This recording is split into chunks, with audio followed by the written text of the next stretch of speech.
Investigasyon naman sa questionableng investment ng GSIS abay suportado raw ng mga senador. Brigada Ann Cortez, ibrigada mo! Brigada Live Report. Suportado ng mga senador ang resolusyon na naglalayong paimbestigahan sa Senado ang questionableng pag-invest ng Government Service and Insurance System sa isang kilalang online sugal.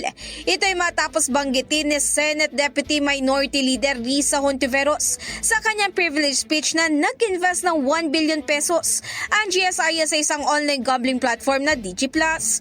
Ayon kina Senator Win Gatchalian at Senator Erwin Tulfo, mahalaga masilip ang investment na ito at maging ang hiwalay pa na bilyong investment sa Alter Energy Holding Corporation na pinaniniwala ang paglabag sa kanilang polisiya.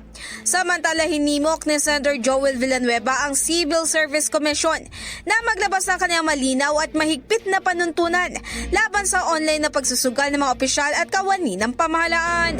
In the heart of changing lives, ako si Brigada Ann Cortez ng 105.1 Brigada News FM Manila, The Music News Authority. Ang bahaging ito ay hatid sa atin ng Standout ES4 Capsule. Simulang tuparin ang pangarap ng iyong anak. And stunting now,